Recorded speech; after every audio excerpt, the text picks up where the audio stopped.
Welcome to IT Garage, and today we're getting a Buick. We have our next project car. The Courier's gone and on to something else, and this is it. It's a 1963 Buick Special, and it's been sitting for, well, just 2 years. So we're gonna go through and try to get this thing back up and running again. It shouldn't be too bad, and I already know that it has brakes.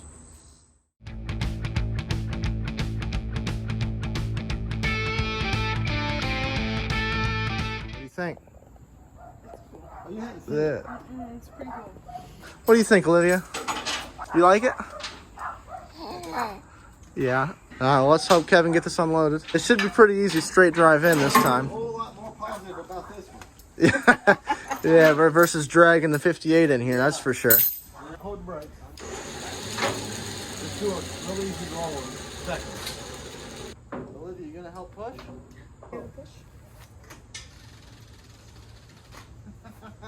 Kevin, the e-brake was on. The e-brake's on. Are you kidding me? Take that off. Fine. Ready? Yeah.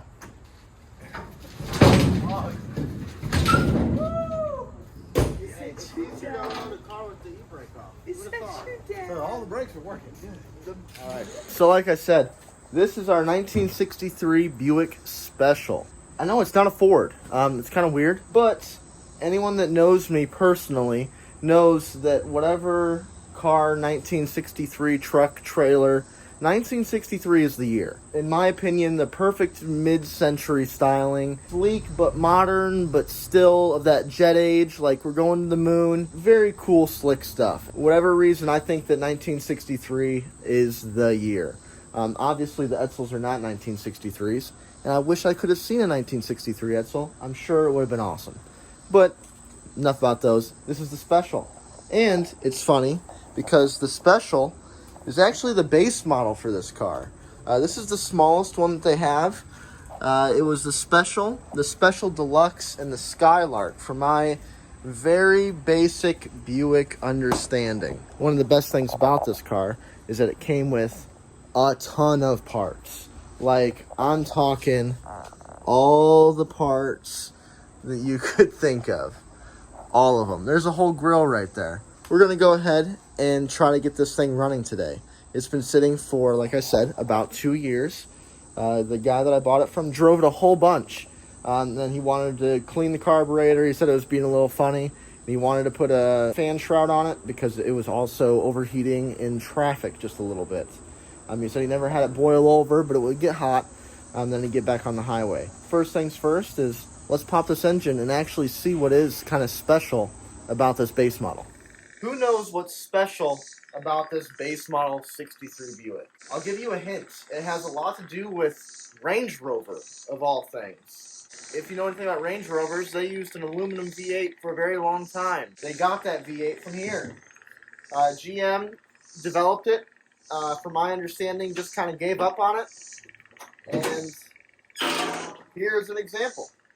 It is a 215 V8 that was used by Buick for 3 years. I believe it was 61, 2, and 3. This one's just hanging out. Supposedly, if I remember right, it's got like super low original miles on the car. But, you know, who's really to say? We got all the things here to put it back together. Basically, the guy took it apart to kind of tune it up a little bit and try to get a fan shroud. And, well, guess what? He bought a house, life happened, and then it sat for a few years. So we're going to go ahead and try to bring this thing back. And maybe we can even get it running. Let's find out. I thought I was recording. I wasn't. We ran across our first problem. This is a spacer for, I believe it was a Rochester to a Holly. I guess they're pretty standard spacers or whatever, but I only have 3 of the bolts here. So I went in my drawer and I found one, metric. I found a bolt to match up here, which will be good enough to hold the carburetor down. I found the bolts to hold the adapter plate from the Rochester to the Holly. And I've gone through and just snugged them up. So now I'm going to give them just a little bit of a crank, just enough to keep them tight. And yeah, don't want to tighten them too much, so just a little snug here. Alrighty, then we'll get the gasket for the Holly, probably this one. Throw that on there. where'd I put the carburetor? We'll put our big 4-barrel carburetor on here. Alright. Alright, let's go racing. Find the bolts to throw on top of those. Get her tightened down. 1/2 inch, 1/4 inch drive. Perfect. Just snugging them down. Then we got our oddball up here. I don't know what size that is. Might be a 12. I think that'll be close enough. Let's get the last one tightened down here. Alright. We got a fuel filter down here. We got our distributor. Let's figure out how this bolt goes on here. So I don't know. Easy enough, maybe? We'll use the totally wrong pliers for the job. I'm sure that won't leak any fuel. That won't be a problem. And then I'm going to guess that, yeah, this is positive because that's negative. So here's our 12 volt. Throw this on there. Looks like that goes conveniently right there. And then again, I'm just totally guessing, but it looks shiny right there, so we're gonna guess that that's the right one. It looks like it's been marred up before, basically. We'll just get her hand tight on there for now. Let's see if we can get it to bust off with before we hook up the radiator. Just a little bit of audio encouragement to keep things going. Now I got the battery over here. Don't know what year it is. I don't see a sticker on it. It looks like to be just regular cheapo battery. I did use my battery recharger saver recovery mode on it. Let it run overnight. Said off when I came back. I'm going to assume that means good. We're going to throw this in there. Do a quick smell test. See if anything's burning down. We do have our fire extinguisher right here, so we're good to go there. And yeah, throw some brake clean down the top and fire it off. See what happens. Just fought this negative terminal way too long. What I was doing is I had it installed like this, which then I could not figure out how this went underneath there at the same time and worked. Well, guess what?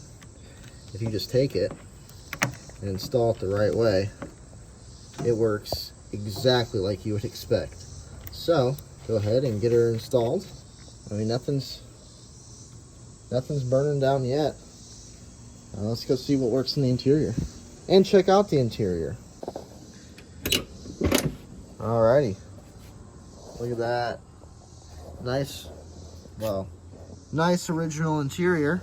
It's got a little bit of weight reduction in the floors, some ankle vents as some would say, but oh, it ain't bad. I am missing a gas pedal apparently. Don't need one of those where we're going. Oh, we got 3/4 tank of fuel. Oh my gosh, can you see that? The headlights work.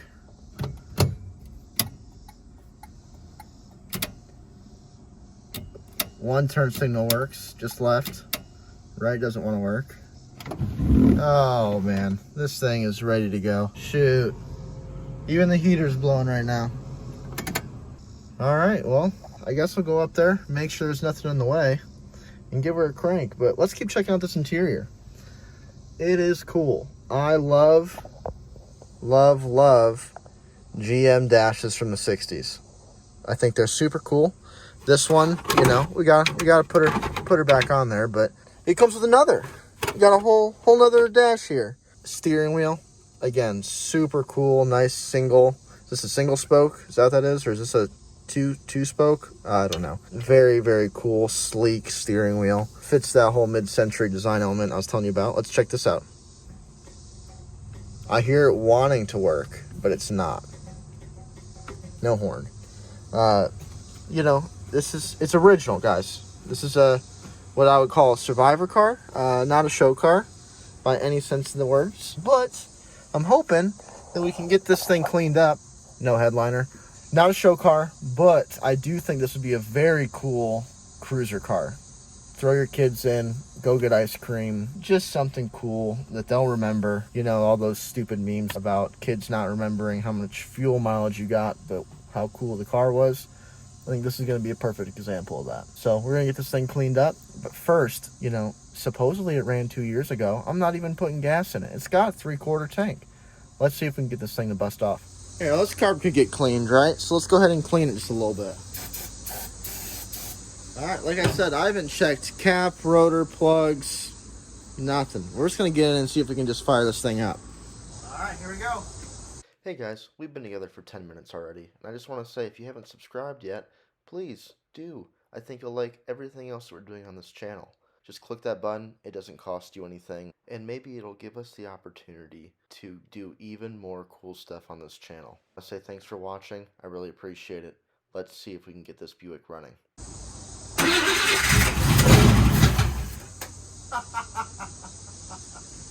There you go. Well, that's pretty promising. Let's go ahead and throw a little bit more carb cleaner down there and see if we can get this fuel pump to start picking up fuel and refill these carburetor bowls.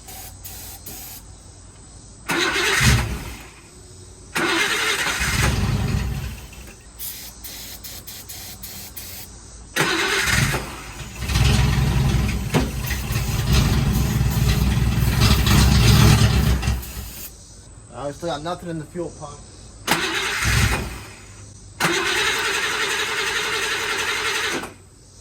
Well, I wish I had some gas to throw down there, but I don't know if I do.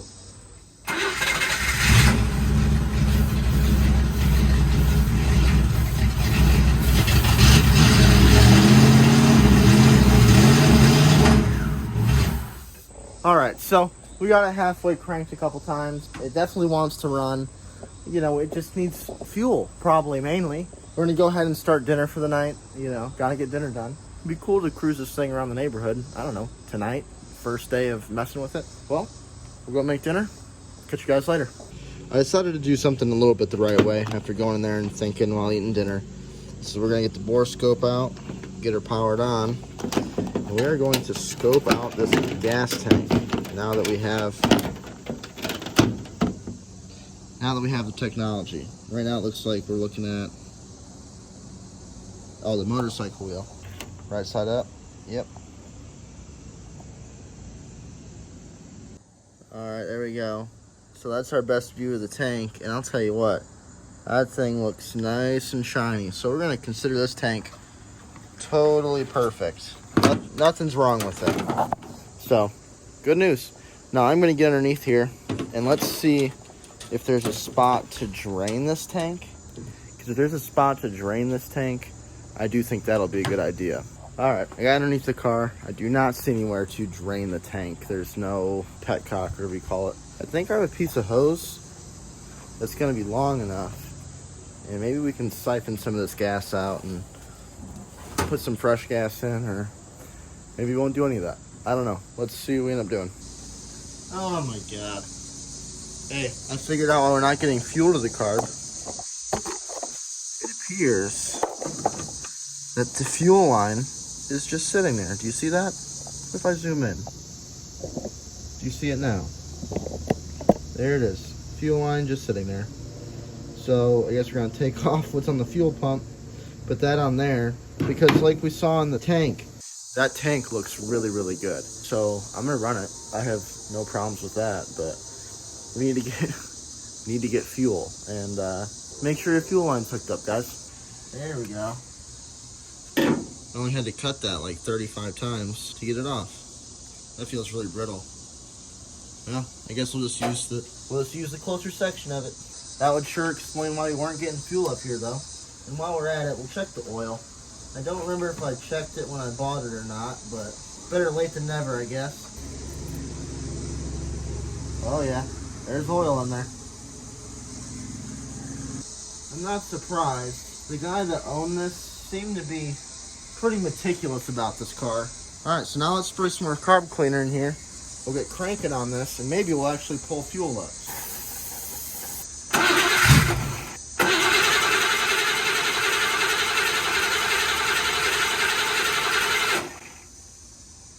Alright, I already see fuel up to the carburetor. Just get it running a little bit more. Maybe it'll stay up there. We'll use a vice grip instead of the right wrench because, well, I don't know where they are. I'll keep an eye on that as we crank. Now we're pouring from, oh my god, we're pouring from everywhere.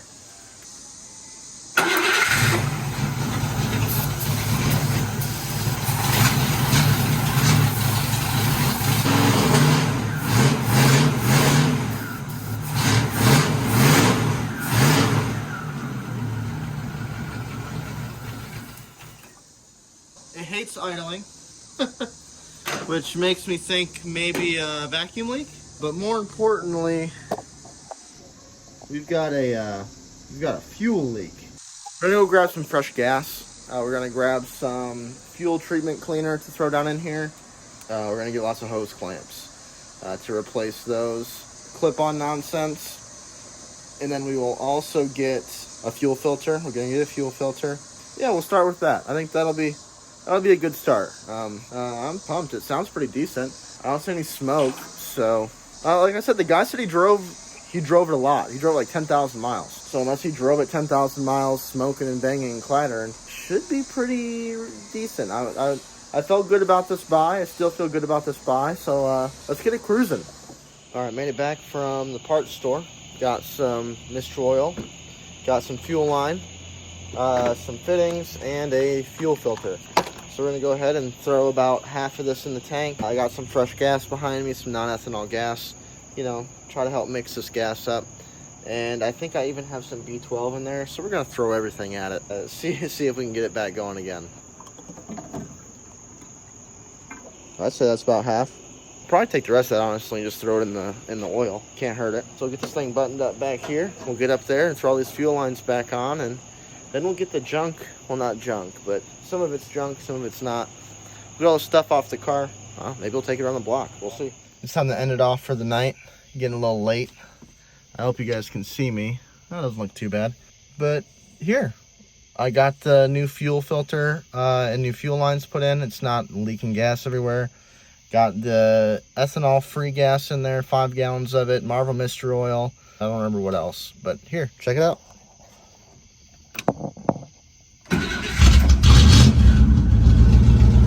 Fires right up. Got a little bit of a idling problem, but I don't know if it's just cold-blooded motor, wants some heat in it or whatever, or if there's a massive vacuum leak. That's all I've done. So the rest of it's gonna have to wait for tomorrow, but it runs, and shoot, I think it sounds pretty good. Let's get one little clip here before it's too late outside.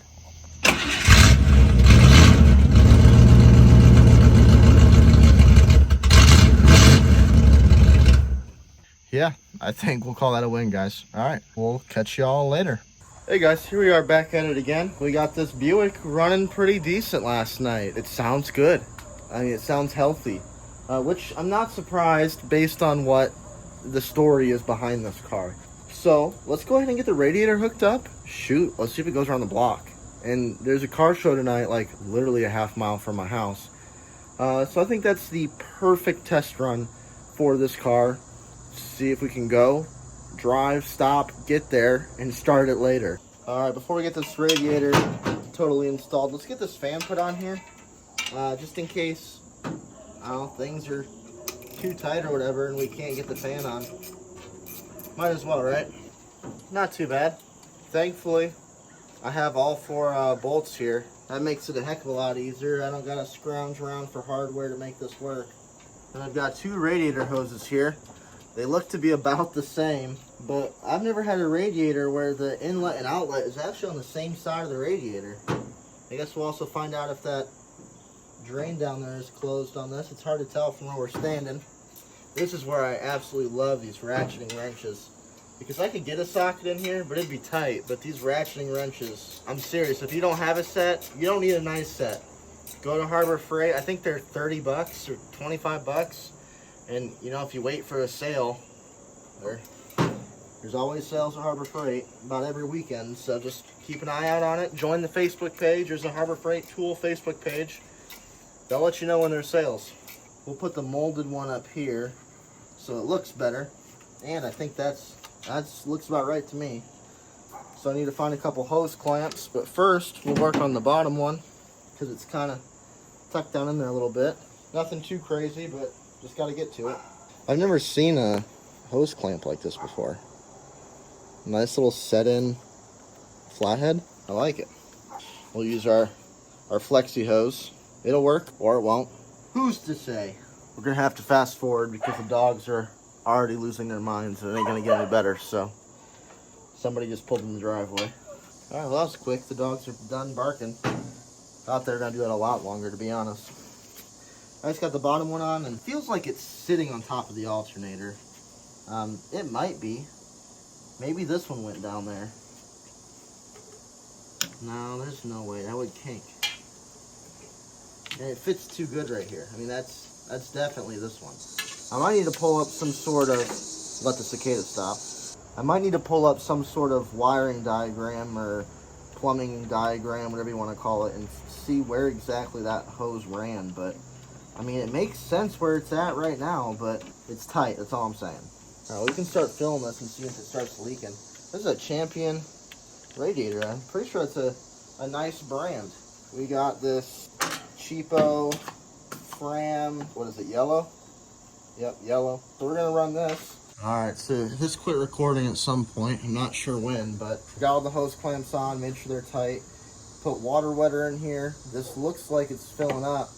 So we're gonna put a little bit more antifreeze in here. There we go, looks like we're starting to fill up for real. All right, well, there's cooling all over the ground now because it was draining out this tube up here. So that's fun.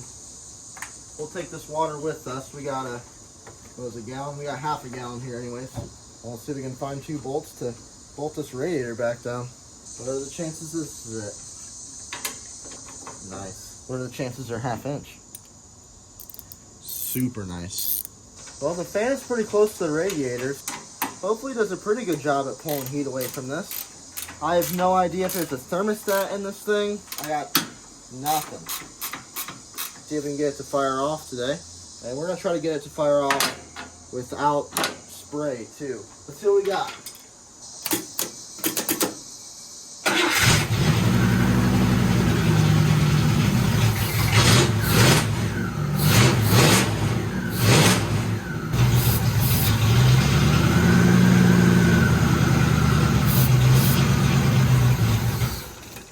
Well, she fires right up, but we got some sort of vacuum leak. I'm not mad at that. I think that even with that vacuum leak, we can probably take it and run it up to the little car show. So let's try. I mean, we're so close to home. My neighbor's home. He'd pull me home with his truck. You know what I mean? He's a good guy. So let's just button this thing up, get all of the spare parts off of it and out of it. We'll just set those on top of the Edsel for now. And let's go enjoy this thing. Barn fresh, garage fresh after 2 years. Yeah, fires right up. Let's see if it cruises.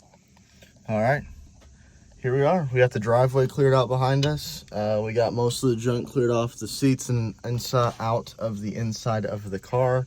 Dirty windshields, dirty windows, sitting for a couple of years. You know, foam blowing out of my seat, door panel falling off a little bit, but shoot, I think we're ready to go.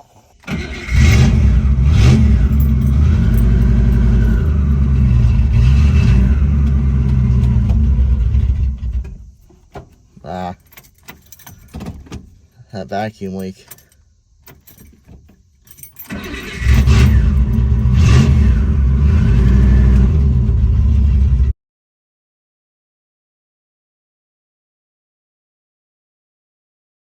Now that it runs and drives, and we know that, I mean, shoot, guys, she's legal. She's tagged, insured, ready to go. But we're going to do something with the wheels and tires. These are 13-inch 4-lug wheels. So, not a lot of options when it comes to these old 4-lug wheels, at least that I've seen so far. Who knows what exactly we're going to do, but they're probably going to end up red. I really like that look. Red with like a spider cap on top, covering all that up. I think it looks really good. We're definitely going to clean up the paint. We're going to buff it. We're going to Comet wash it. We're going to do something with it. It's dull right now. It needs some love. So we're going to like deep clean all the glass, all that sort of stuff. And then after that is the interior. You know, she's original. Very, very original in here. Also very complete, minus the headliner. I don't know what I want to do, but oh, the seat is just too cool to cover up. The back seat is also very nice. So I don't just want to cover it up and with a Mexican blanket like we did in the Courier. I think this deserves more than that, but just give it a good wipe down. The cluster lights don't work, so we need to diagnose that. Put the cover back on top, which we have, along with an extra. And then I think we'll just go ahead and put some new carpet in this, really kind of freshen it back up, and then just clean everything as well as we can. Steering wheel's got some cracks in it, but I'm not too concerned about that. This is never going to be like a show car. That's not the point. It's just something that you can hop in and feel good while driving and, make somebody else smile. This car is super straight. All the chrome's here. The glass is good for the most part. I really just think it needs some love. Not that it wasn't loved by the previous owner. That guy really did love this car. Things just got in the way. So here we are with a YouTube channel showing everyone how dumb we are. We're going to go ahead and bring this thing back. Maybe it'll make it to a good guys show again. Or, I don't know. Let me know what you guys think about the red wheels with the spider caps. I don't think I'm going to do white walls on this because these tires are good. And then any ideas for the interior? I mean, it needs some love, but oh, it looks so cool. And then for the headliner, I don't think I want to put a full headliner in this car. I do live next to an upholstery shop, but I talked to that guy and I don't love him. I'll say that much. Maybe that's a me thing, maybe that's a him thing. Doesn't matter. But finding people to do these headliners with those rods, is that what they're called? It's a pain from what I've heard. And I'm assuming it's not going to be cheap either. And that's kind of what we do here. We do budget builds, Let's spray paint these wheels. Okay, cool. What is that, $12? I don't think this car needs lowered, per se, but I don't know. Maybe it does. So we'll probably do some sort of something with the exhaust. Whether it's a clamp-on muffler or whatever. It has a muffler delete right now, but that's mainly due to rust. So it's loud. It's not bad loud, it's just loud. And there's no radio, so, listen to the exhaust, but maybe we'll put a radio in it. Or maybe we'll just put a Bluetooth speaker in it. Who knows? But let's get dove into this thing and see what's going on underneath the hood and see if we can get this thing running without giving it gas. So, getting in the car right now, I'll go ahead and show you. I haven't started this car at all today. Probably in a couple days, honestly. I'm going to show you guys a true cold start here on this car. 2 pumps.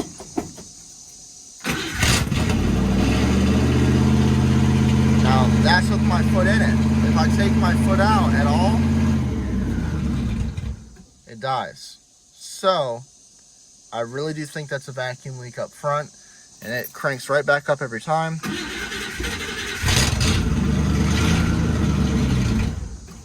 But it just will not run if you don't have your foot in it. You can't really drive the car if you gotta be revving it at stoplights.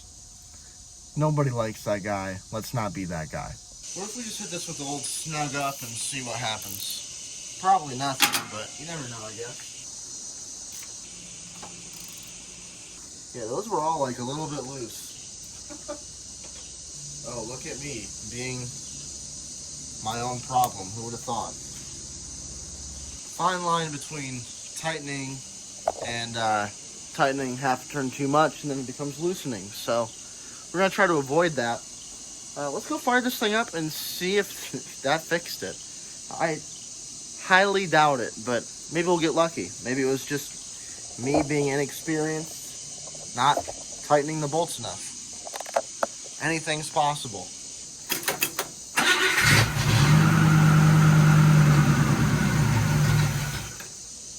Well, as you guys can clearly see, that is not the problem. I'm going to go ahead and peek around this carburetor and see if there's any, major vacuum leaks that I didn't notice before. Like vacuum ports, I guess is what I'm trying to say. I think I might have found one. I don't really see anything else. Well, here goes nothing.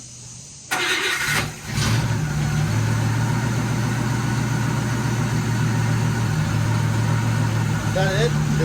Did I just find it?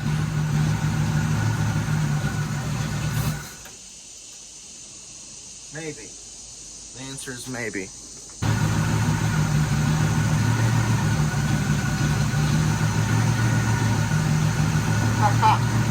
Guys, it's vacuum advance for the carburetor, for the distributor. Woo!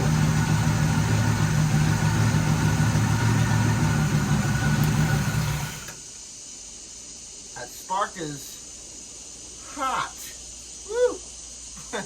Guys, I just didn't have vacuum advance hooked up. Let's get vacuum advance hooked up, and I bet this thing stays running now. Heck, it might even wake it up too.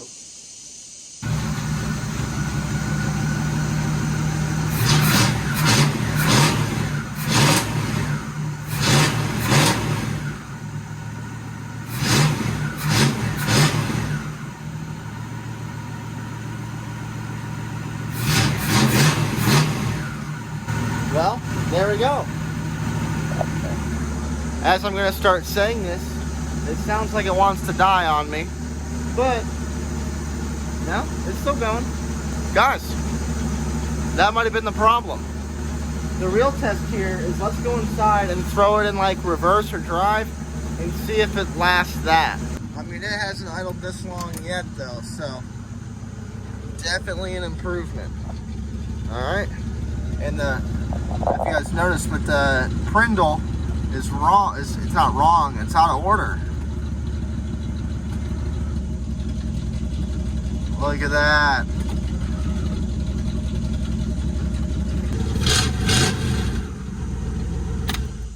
Go figure. My problems are self-inflicted. It looks like we got this thing running pretty good now. I guess what we gotta have to do is just drive it. So, gonna go play some musical cars, get these cars out of the driveway, and let's go put some miles on this thing. Just a few. Maybe I'll text my buddy, see if he's willing to meet up. I can swing by his place. Maybe we'll do a little bit of tuning on it or something.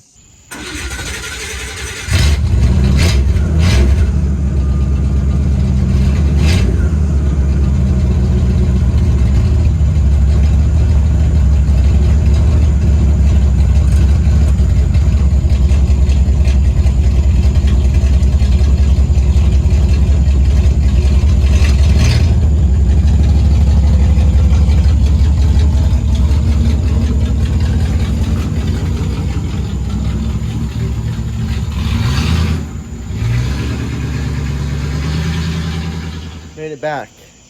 I didn't notice the miles in the car until I started driving around a little bit. I know we did at least 27 miles. Cruising around the county a little bit, you know. It's not bad. It's not bad. Definitely need to touch some things up still. And for some reason, when I'm coming to a stop, not every time, but sometimes, it just wants to die. Not quite sure why. There might be another vacuum leak maybe, or the carburetor just needs adjusting. That's what the guy that I bought it from did say, that the carburetor was acting a little funny, so I guess that checks out. I'm super pumped with the way this thing rides, the way it drives, the way it feels, mostly the way that it sounds. It's just a slick little car. I cannot wait to get this thing cleaned up. And that's probably what we'll do next, is at least just wash it. Just wash the 2 years of dust off of it. I mean, it's on there, right? I mean, what's going to come back out of the paint just by washing it? Just some friction on it to get the all the junk off. Let's get this hood opened up and see what's going on under here. There is one thing I did notice. I thought I put something on this, but I must not have. Back here, kickdown just hangs out in there. I need to get a little cotter pin back there, keep that from popping out. I need to put an air cleaner back on it. Cruising without an air cleaner. I am pretty bad about doing that. But I don't see anything like super obvious, no crazy drips or spews or anything like that. Yeah, maybe we'll do an oil change on it, because the oil that's been in it has been in it for a couple of years. We'll check the transmission fluid. We ain't done that yet, guys. I'm not saying this is the right way to do it, but this is to give you confidence to go do it yourself. You know, go get that car running. Go buy a cheap car off Marketplace. Now, I will say, buy one with a good story, which is what this car had. This car had a really good story. You know, just stopped driving it. We were buying a house, took it apart, never got it back together. You know, you should be able to put it back together, be ready to go. And yeah, sure, that sounds like runs when parked, but when people say ran when parked, usually they forget how long they parked it, and that it's been sitting for 10, 12, 14 years, and it's rusted in the ground and all that nonsense. So, I mean, to make your life easier, buy good stuff. But that's, you know, I'm going to get screwed eventually. It just is the way that it is. But I've been pretty lucky the last couple times, and this thing's pretty cool. It needs shined up. It needs some cool wheels situation. It needs the interior, and this thing's going to be a sweet little cruiser. And I hope you guys are excited to see how it turns out as I am. Yeah, that's pretty much the beginning of this. I think the next video we will go ahead and just get this thing cleaned up. Don't know how much we're going to do on the interior. It might just be cleaning it up and buffing it and shining the chrome, painting the wheels. We'll see, but this thing is solid so far, not due to my own skill. Thanks, previous owner. You know who you are. And yeah, we'll catch you guys next time. Remember, you don't have to be a genius. You don't have to be rich. Go out there, turn some wrenches, and get your old cars going.